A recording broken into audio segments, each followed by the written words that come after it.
Hi,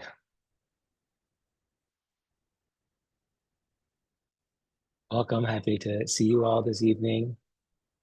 Happy that we can gather and be together during these times. And yeah, let's just jump in. Today, I'd like to talk about our experience of uncertainty and the wisdom that we might find within uncertainty. As usual, I'd like to tell a few stories and then we can practice together.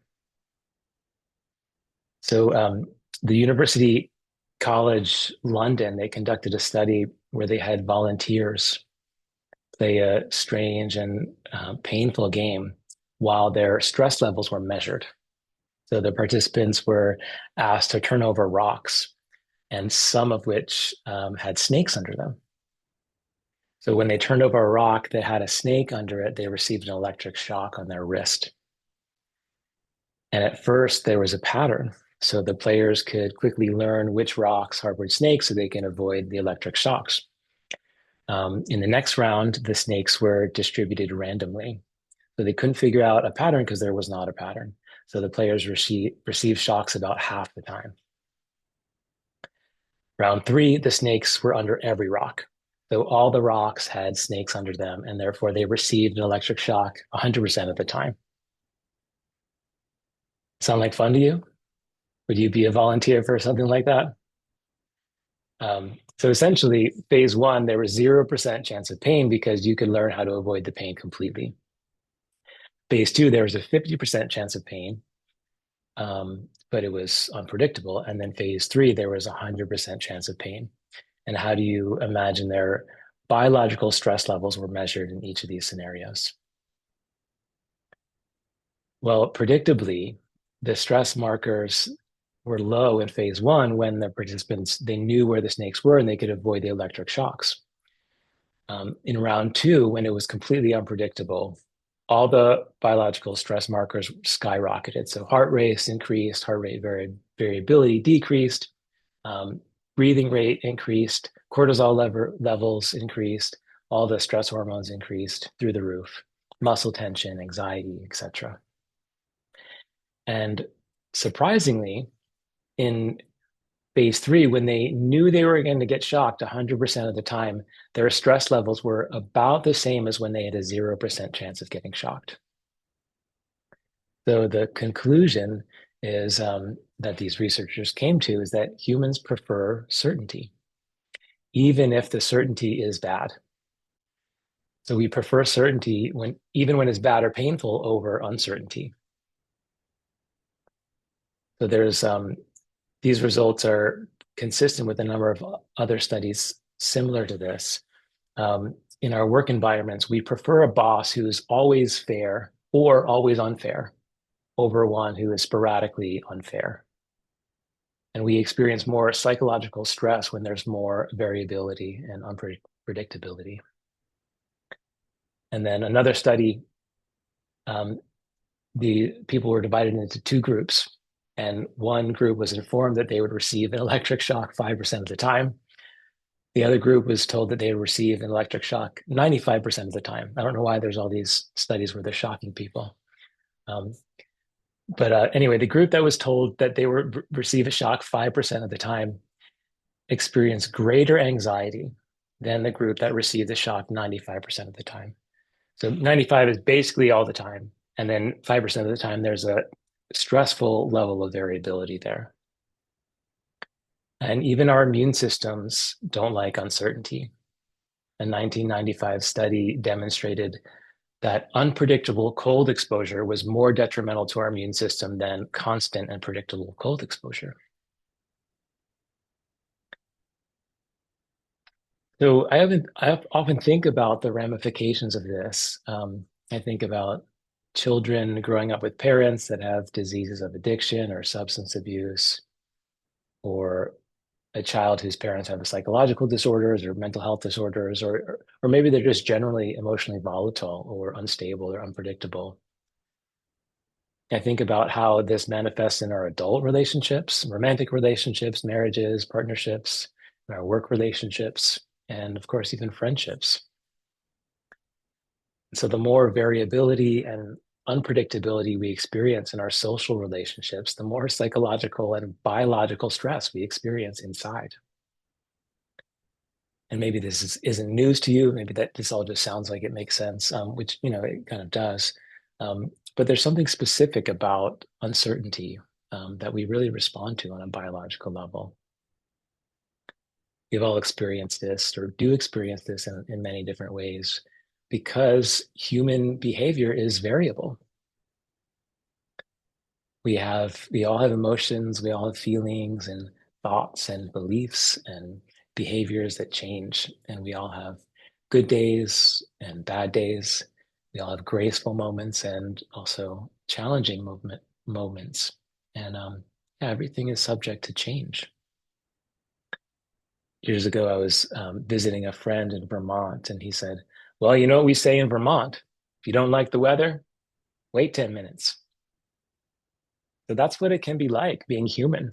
The weather of our lives is always changing. And our life is inherently unpredictable and inherently uncertain. So, as normal as it is, and as expected as it is to live with these multiple layers of uncertainty in our lives, it's also normal and should be expected that it's um, exceedingly stressful for us. Our nervous systems, our immune systems, our biology, our psyche reacts. So it's normal to have anxiety during these moments. It's normal to feel scared. It's normal to even shut down or become depressed or detached or indifferent. It's programmed in our biology to care about safety and stability. And it's programmed into our biology to not like uncertainty. Part of our biological instinct is to survive, and uncertainty might be threatening to that instinct. We all find ways to make our lives more predictable. Our brain loves to seek patterns and even creates patterns so that we can feel as though everything's in order and we know what might happen next. And it can help quell some of the discomfort and fear and anxiety that comes along with our lives. And sometimes are inherently more uncertain than others. So here we are. We arrive at this moment, November 6th, 2024, the day after the presidential election. I always find it kind of curious that a little more than half of the country is pretty pleased with the outcome, and a little less than half of the country is pretty stressed out. There's this sense of like, what will happen. And know something funny? Even the stock market doesn't like uncertainty.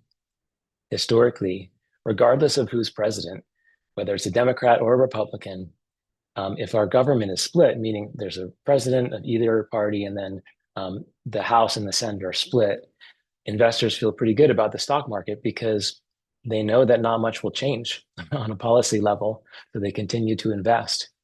And when we have a sweep in either party, it doesn't matter which party. Historically, the stock market struggles during those years because investors are concerned about all the uncertainty. If one party controls everything, then something might actually get done, right? A new law might, come into place, or new taxes, or new tariffs, or new foreign policies that might impact the economy, and that freaks everybody out. Anyway, this should be no surprise. The stock market is ruled by human emotions, fear, and greed, but I find that interesting.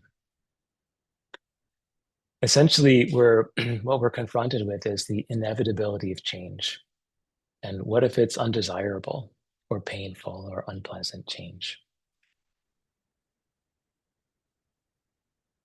Jack Kornfield reminds us, he says, one of the deepest and most important human skills is the ability to find both resilience and a kind of happiness that comes not based on things being held on to or unchanging, but a resilience and a happiness that can move with change.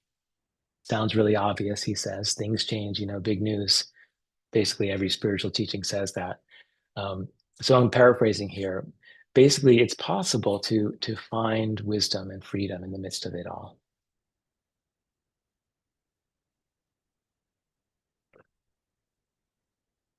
There's a story about Suzuki Roshi, who wrote one of my favorite books, Zen Mind, Beginner's Mind. He was giving this beautiful, articulate Dharma talk to a large room full of students on retreat. And he spoke for about an hour. And it was rich and beautiful. And for some, it provided this deep transmission of the Dharma and the qualities of consciousness that he calls big mind. And at the end, he opened it to some questions, as teachers often do. And one student asked, "Can you please sum up the teachings of Buddhism in a simpler way? Like what's the essence of the Buddha's awakening?" And so some people in the room were a little offended, or this was kind of a strange request. He just spoke so eloquently and beautifully for about an hour about it all. And so he paused and he replied with 3 words: not always so.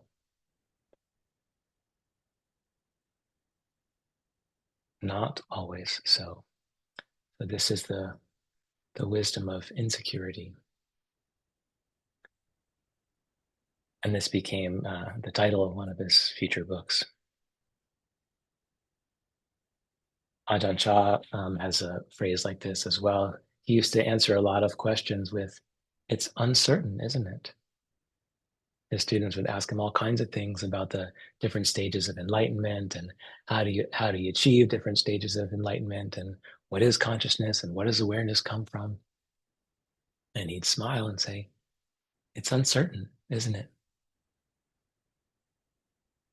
Well, should we practice, this meditation practice, or should we do this walking meditation, or should we do this mantra?" And you would laugh and say, "It's uncertain, isn't it?" Another one of our favorite teachers, um, a Korean Zen master, Sung San. Jack Cornfield talks about him as well, and he referred to this as "don't know mind." And he'd look at the students and he'd say, "What is love? Don't know.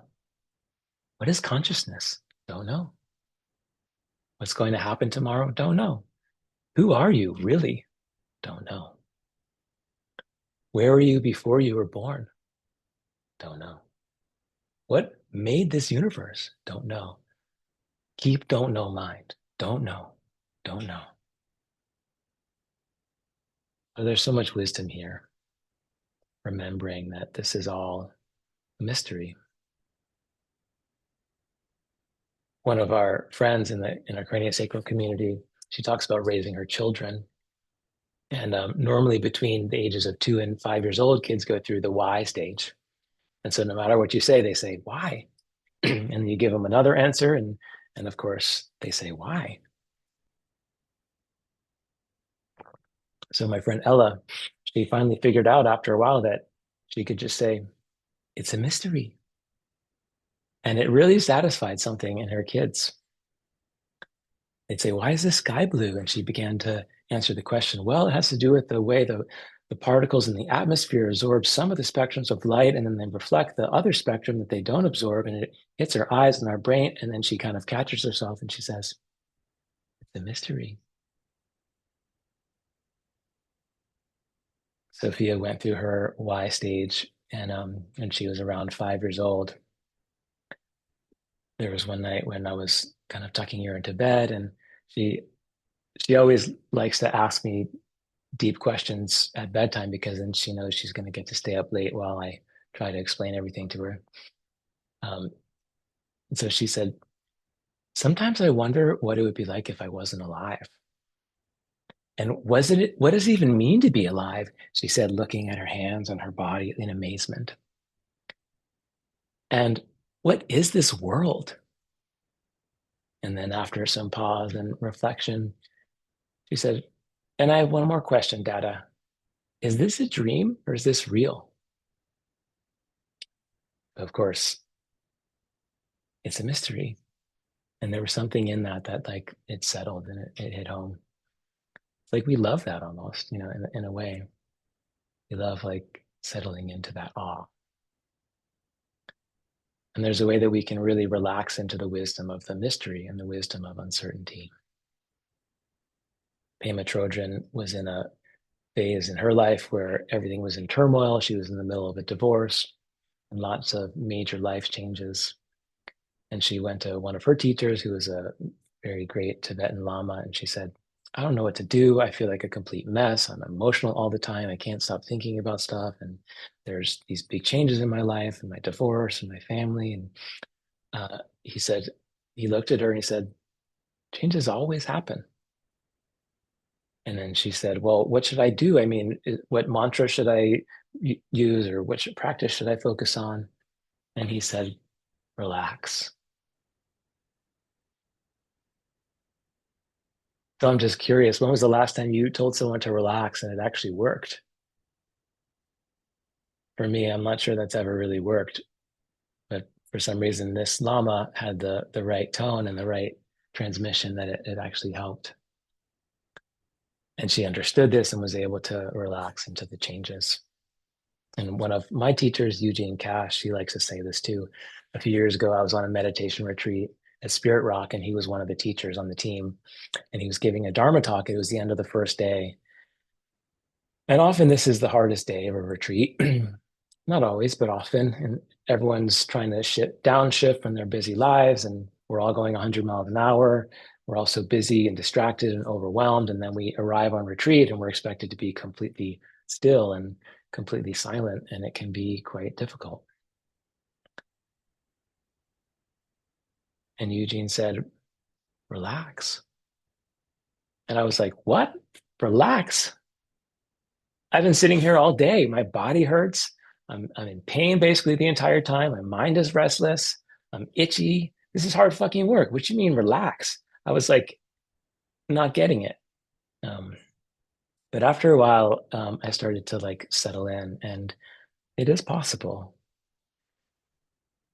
And once in a while, when I'm having a good day or a good moment or a good retreat, I can relax even in the midst of lots of great changes. So I want to talk about a couple ideas that might help us relax in the midst of change. Hang on a sec.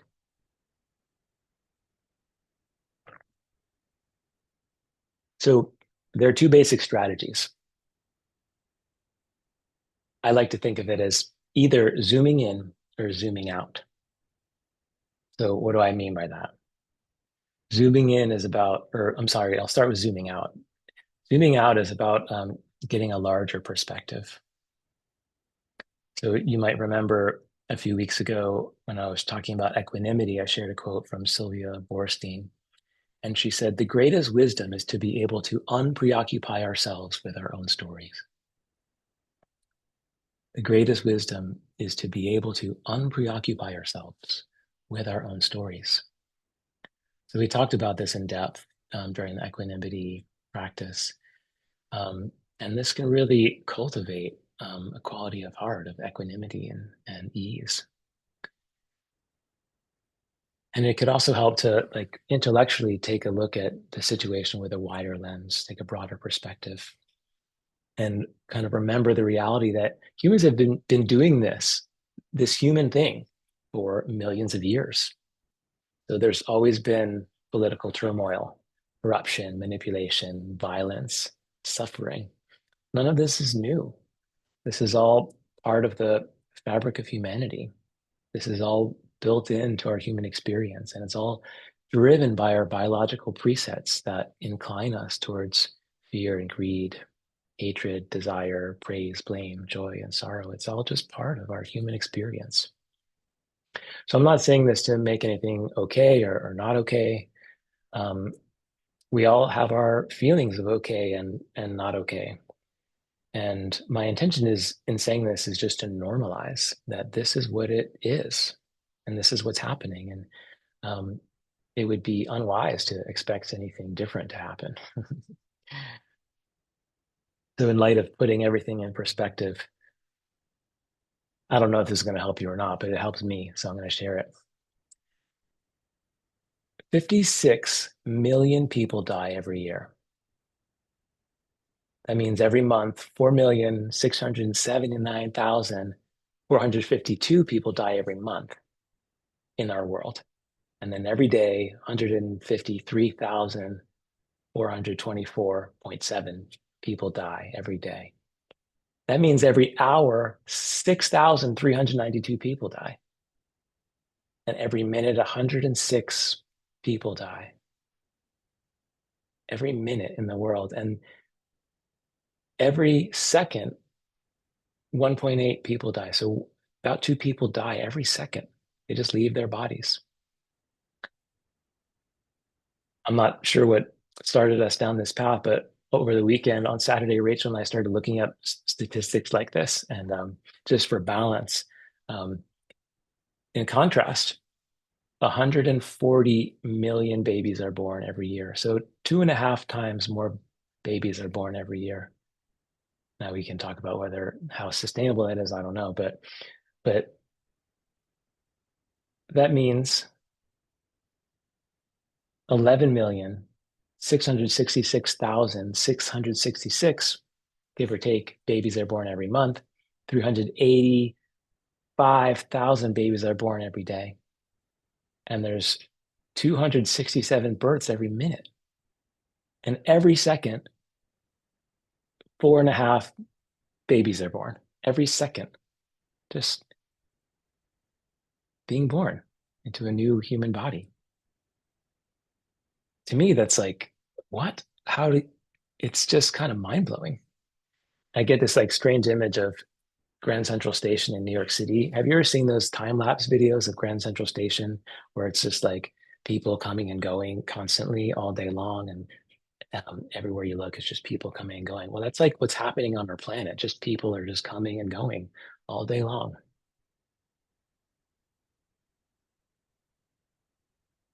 So I realize it's kind of a conceptual or intellectual exercise, but it helps me gain perspective to just really zoom out and not be so preoccupied with my own story or my own ideas or my own beliefs.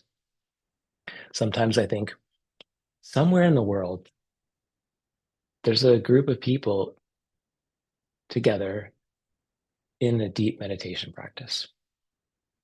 And I'll just pause whatever I'm doing. I'll just like somewhere that's happening, and that's good. And somewhere in the world, there's a group of people that's focusing on a loving kindness practice or compassion. Or somewhere in the world, there's a couple that are in therapy and they're, having some kind of reconciliation and some kind of healing together. And then there's another couple right now in this moment that's in therapy and in the middle of a divorce, and it's terrible.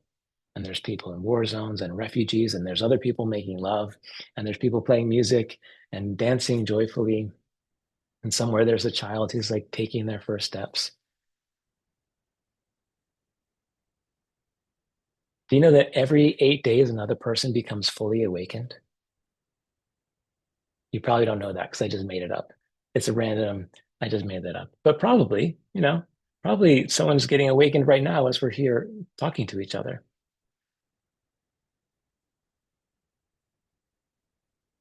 So that's my idea of zooming out.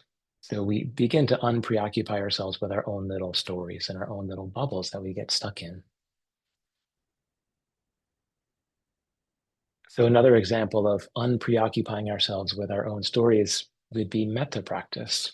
So loving kindness practice or karuna practice, or compassion practice, which we practice together, and maybe we'll do it again sometime because it's wonderful. So focusing on cultivating a heart of loving kindness or a heart of compassion directed at others, directed at our loved ones, at our friends and family, directed at our enemies, directed at all beings everywhere. That helps us to zoom out, wishing kindness for everybody, wishing compassion for everybody.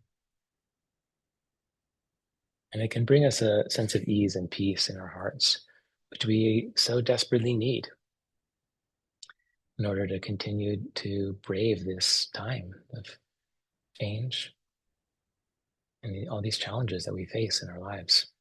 So the other possibility is that we can zoom in. So what does that mean? Or what does that mean to me?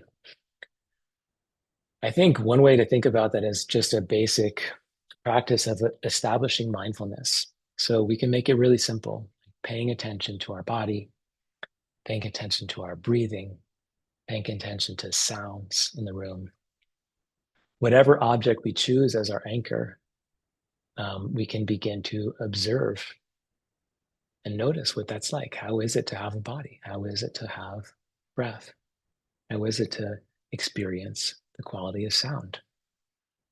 And then we can begin to observe our thoughts and feelings. We notice our thoughts and feelings and we can honor them and make space for them without believing them or identifying with them.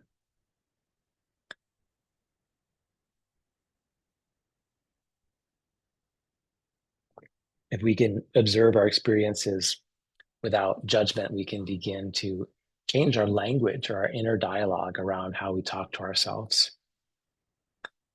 And of course, this applies to the way we communicate and dialogue with others. But even just starting with how we talk to ourselves, instead of saying like, "I'm going to sit here," we can change our language to say, "I'm going to watch myself sit here." Kind of a big shift. I'm going to watch myself sit here. And instead of saying, "I'm angry," I'm observing myself feel angry. Or I'm observing myself feeling anxiety or fear. Or I'm observing myself having these strange sensations in my body. My heart's beating in a funny way, or my belly feels tight, or whatever it is. So, this can be a profound change in the way that we relate to our experience. Instead of I'm in it and I'm having this experience, I can watch myself have an experience. And we can begin to take things less personally. The practice that I'd like to highlight that we've practiced before together is Vedana. The Pali word Vedana or Vedananupasa, which Nupassana, Vedananupasana, which refers to contemplation of feeling. So this is the second foundation of mindfulness, mindfulness of feelings, which doesn't exactly translate as emotions. It's really feeling tone. So basically, all experiences, whether it's physical, mental, emotional, spiritual, can be categorized in three tones. It's either pleasant or unpleasant or neutral. So this can be applied to body sensations, including breath and sounds, and also emotions and thoughts and beliefs, pleasant, unpleasant, and neutral. And so whatever it is, can I first observe myself enough to notice myself having that experience, and then have the wisdom to just have a soft label on it. Oh, pleasant or unpleasant. And that kind of keeps me in the observer of my experience. And so once I notice what I'm experiencing, pleasant or unpleasant or neutral, can I be with this? Can I stay present? And can I open to exploring the nuances of my experience? So it's such a natural tendency. If there's an unpleasant experience, um, we immediately want to change it. We think, oh, unpleasant, bad, make it stop. How do I make it stop? I need to wiggle or stretch or distract myself. But what is it like to just allow it to be? And can I allow that to be? And sometimes it's too much and we can't be with it. We need to resource in other ways. We need to find a way to relax or find our way to distract ourselves, and that's okay too. Um, but if we ask ourselves that question, can I be with this? I think often we're going to be surprised. Like maybe I can be with this. Maybe I can just pay attention. And then we get to explore. What is it like to have this unpleasant sensation? So this is what I would like to do. Um, so I'll stop talking as much and I'll just do a little bit of guiding and we can sit together. So I invite you to find the right posture for you, whether that's sitting up on a cushion, sitting in a chair. You can lie down. You're allowed to lie down or recline. You can stand up if you'd like to stand up. You're even invited to turn off your screen if you want to just turn off your screen and feel better that way. You might choose to close your eyes. You don't have to. You can keep your eyes half open with a soft gaze on the floor in front of you.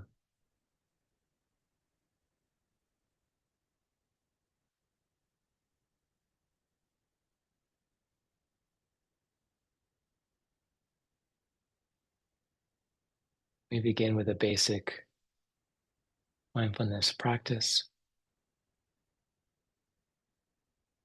What is it like when I watch myself sitting here? What is this like? How is this for me?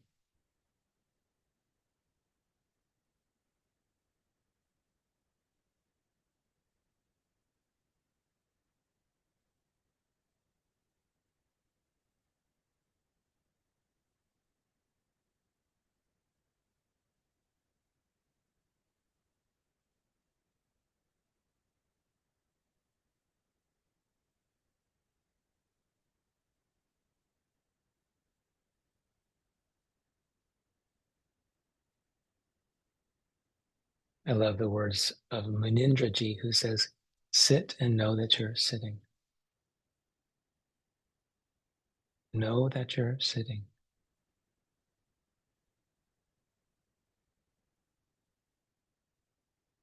Or you might notice physical sensations. Maybe you notice where you're touching the cushion or your chair, the floor. Maybe you notice the touch points where you're touching your clothes or your own hands or your own body.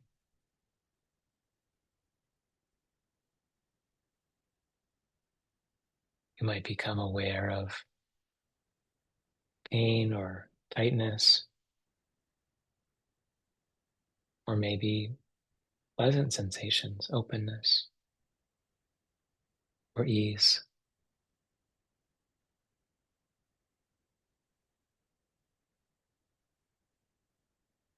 Whatever it is, can I just be with it? Can I pay attention and be with it?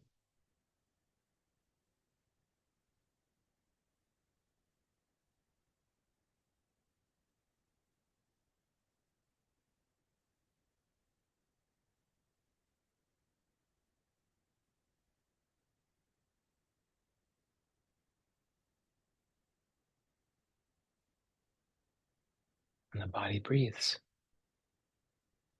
What is it like to breathe right now? What happens when I notice my breath?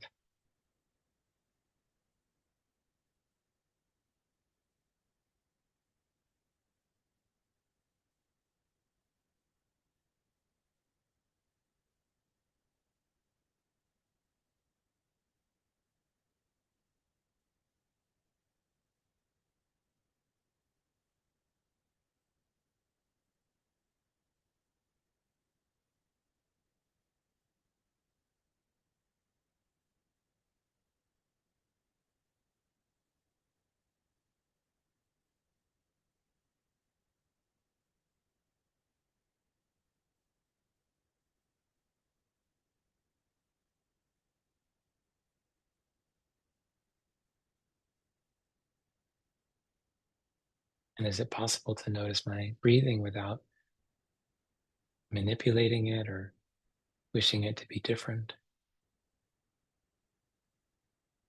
If I have a deep, spacious breath, can I notice that? If my breath is shallow and short, can I just notice that?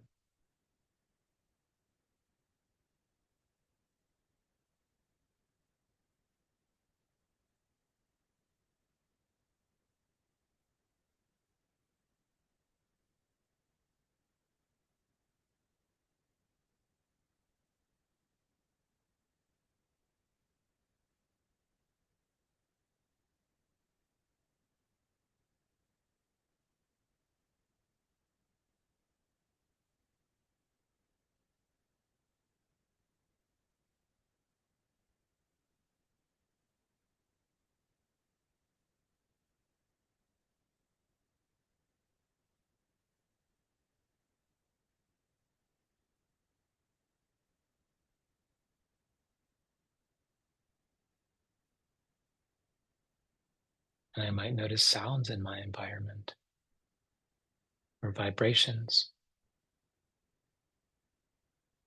I might experience the sound of my voice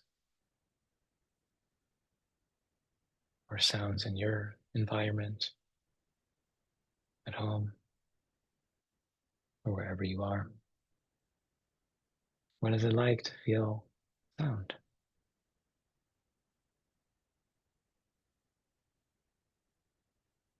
Can I hear sound without needing it to be different? Can I observe the quality of sound with a neutrality?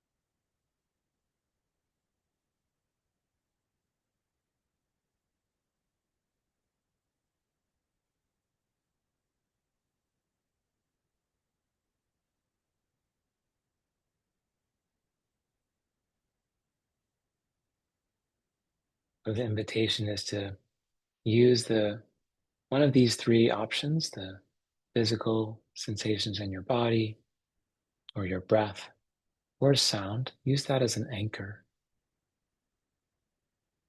So just choose which one you like and come back to this as your anchor.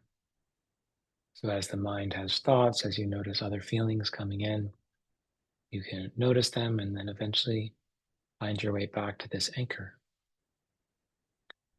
And then I bring myself back to my breath, or I bring myself back to the body, whatever is comfortable for you, or I bring myself back to the observation of sound.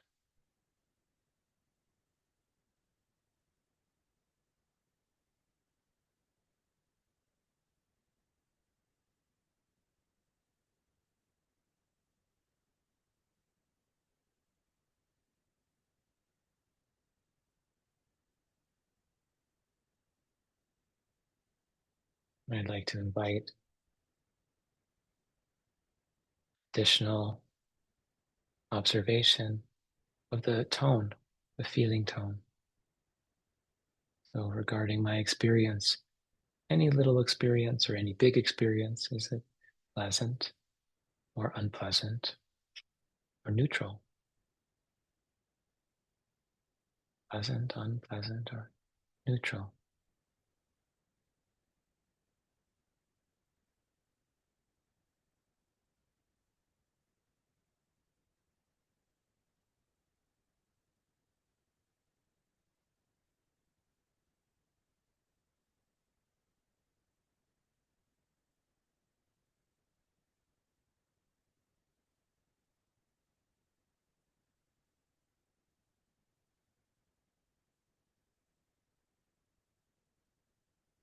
And what happens when I observe myself having a unpleasant feeling? Is that okay? Can I be with that?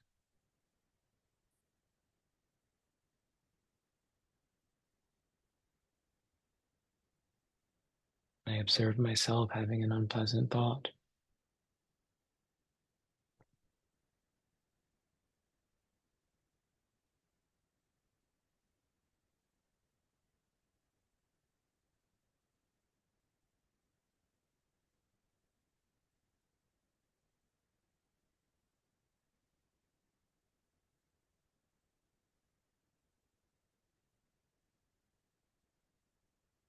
Can I include the richness of that experience? What is it like in my breath or my body when I'm having this emotion or thought? What is that even like?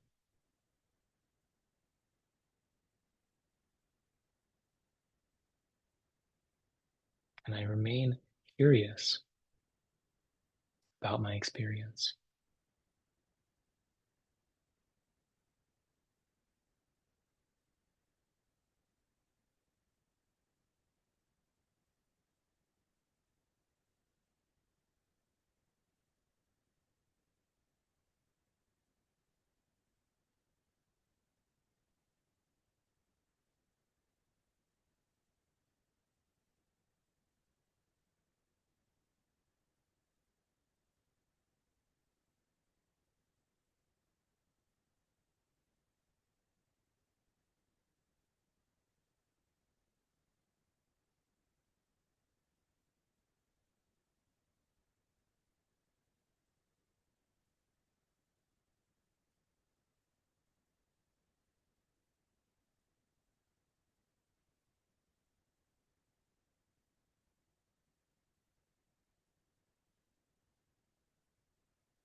In this moment, pleasant, unpleasant, neutral.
And then my experience changes again.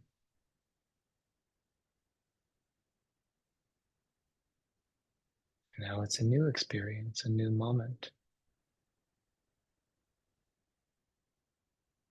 How is this moment for me? What is the tone?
I come back to my anchor, my body sensations, or my breath sensations, or my sensation of sound.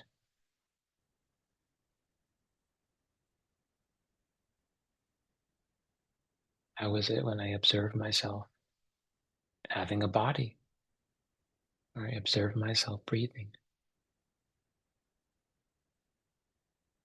Or can I observe myself hearing?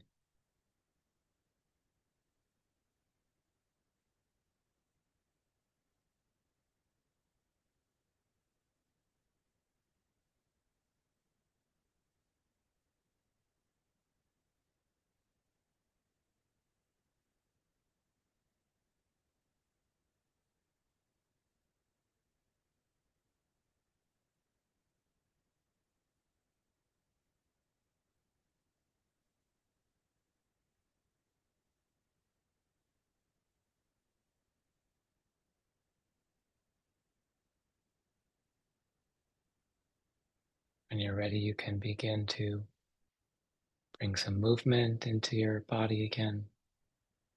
Wiggle your hands or your feet or your spine.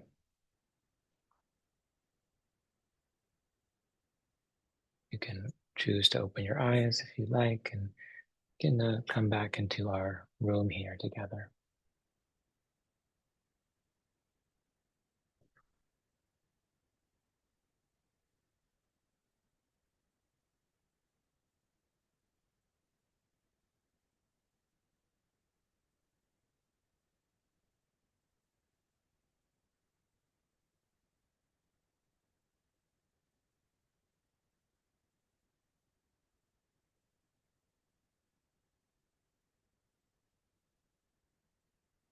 So I'd like to just open the floor to questions, reflections, comments,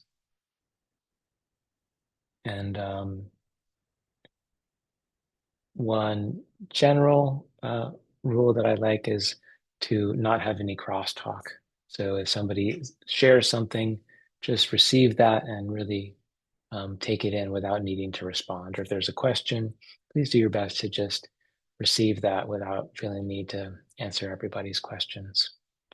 If everyone starts offering their own feedback, then it can be a little overwhelming for the person who chose to speak.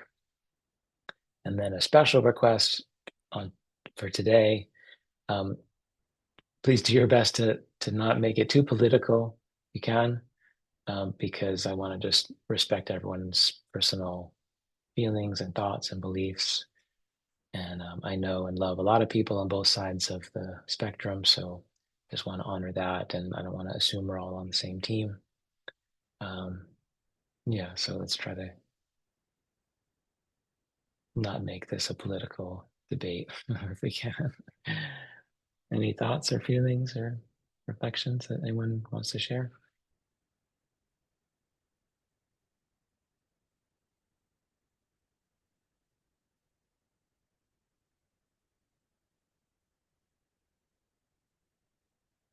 Amy? Thanks, David.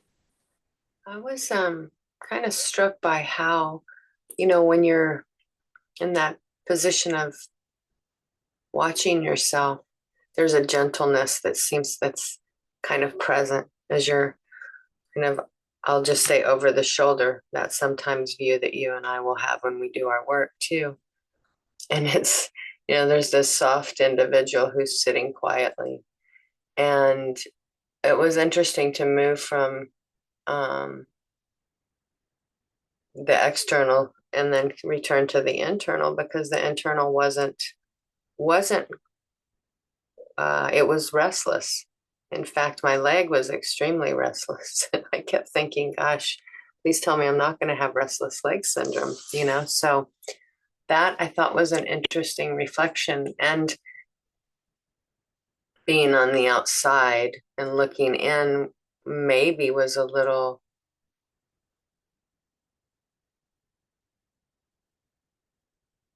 gave a different perspective, I'll say. It's probably valuable. I don't want to put a good or bad on it. I was going to, and I'll just stop at that. Yeah, thank you.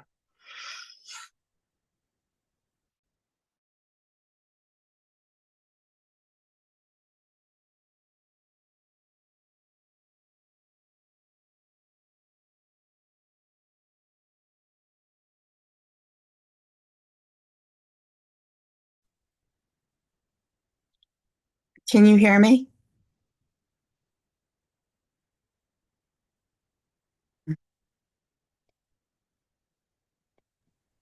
David, you're muted. Yeah, I tried to unmute. I don't know why.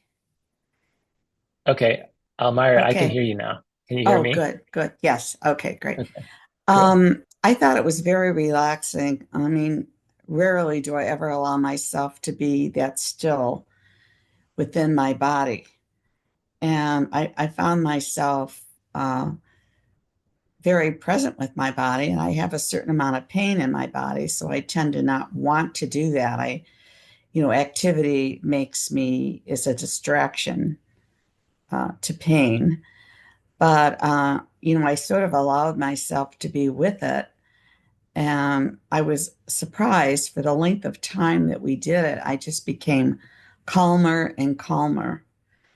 Um, and I went from my body to my breath to perhaps a noise in the background. Wonderful. But I did have a question about something you had said earlier about, zooming out and rather than in. And one of the problems I have found to be a challenge is that when we zoom out and we think of the larger world, there are so many problems out there, that we can have just as much stress zooming out as zooming in. And I was just wondering if you'd comment on that. Yeah, that's a great point. Um, there's two things that I want to respond to. I want to respond to the first thing you said also, but I'll start with the zooming out versus zooming in. Um, yeah, I mean, there's always so much suffering in the world. And so if when you do that, it's distressing, then I would say that's not the right practice to help you in that moment.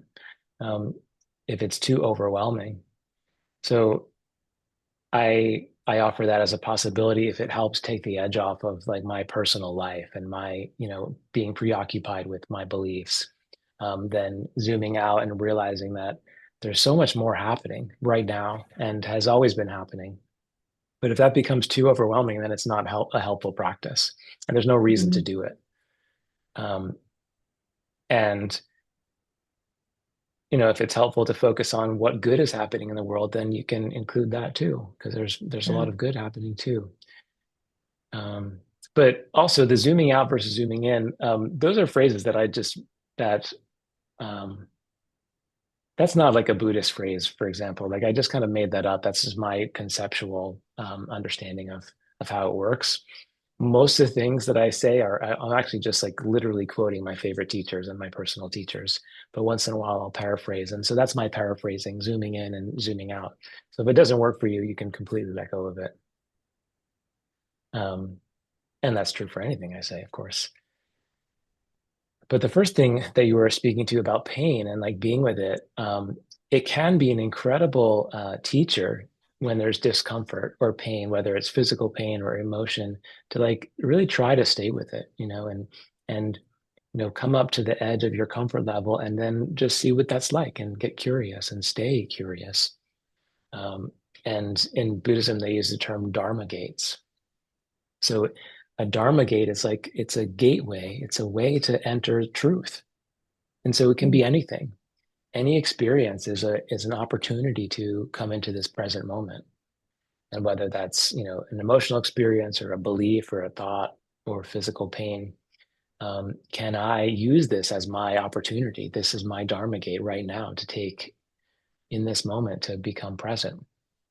That said, it's really important to be able to recognize our boundaries and not push ourselves too far within that.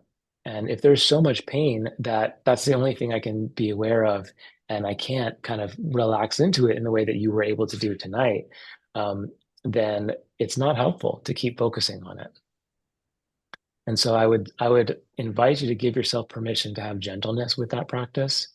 And the reason why we have different options for an anchor is because sometimes one is too hard. So like if you're a person who has a lot of chronic pain, maybe choosing your body as the anchor is not the wisest move. It Mm. might be more helpful to choose something neutral, like maybe your breath is easier for you, or maybe sounds are more neutral. So we really have a lot of permission in these practices to find something that actually works for us, that can bring us into the moment and be, a Dharma gate into the present time, but not be so dysregulating that we can't stay with it. But you did, I mean, it sounded like you were right at that right sweet spot tonight. So Well, the other thing that I sort of liked about it is maybe my body is telling me to recognize my pain a little more than I do. yeah, You know, being busy is a great distraction. Yeah. Yeah. Sometimes our bodies tell us that for sure. Thanks for sharing, Elmira. Irving, I'm going to just take a quick pause because when I was muted, I was trying to answer a question that Virginia put into the chat. She said, can you post the title of the first book you mentioned? I think Zen Mind, Beginner's Mind was the first book I mentioned, and then another book by Suzuki Roshi, Not Always So. Not always so is the one. Yeah, Yeah, thank Not you. Always So. Sure. Yeah, I got beginner's mind. Thank you. Yeah, cool. Okay, Irving, go for it. Something you shared with us, David, really resonated with my experience this morning when we woke up and just had this realization that we're waking up into this new world. And I sort of had the image of trying to walk from point A to point B in the middle of an earthquake. And it's uncertain, can you get there? And the ground is shaking, and you just don't know what it's going to take to negotiate the path from where you are to where you want to be at some point in the future. And I felt like I just had to reach that point where I recognized, well, we're going to get shocked 95% of the time. So we just have to let that be and find a more stable place. And that more stable place for me this morning was to just start reflecting on, well, we're healthy, we're breathing, we're in a house, we have food. And it was kind of like a gratitude meditation that I had to put myself into, knowing that that's not going to stop the shaking ground. That's going to be there, and I'll return to it when I'm ready to return to it. But in Yeah. this moment, I need to calm myself, and I need to put my head in another place, recognizing, yeah, I'm going to get shocked a lot, but I don't need to put my head into that. And it really helped me to relax this morning. And what you just shared with us really kind of resonated with my experience this morning. Beautiful. Yeah, thanks for sharing, Irving. And also, what you were naturally doing for yourself is resourcing. You're choosing to like, I can't be with this right now and just focus on this. I'm going to focus on gratitude. I'm going to focus on these other good things, which is a really important and wonderful practice to do.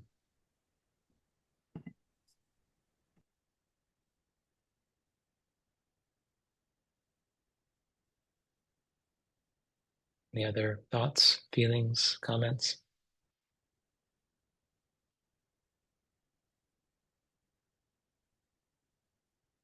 Great. Well, thank you.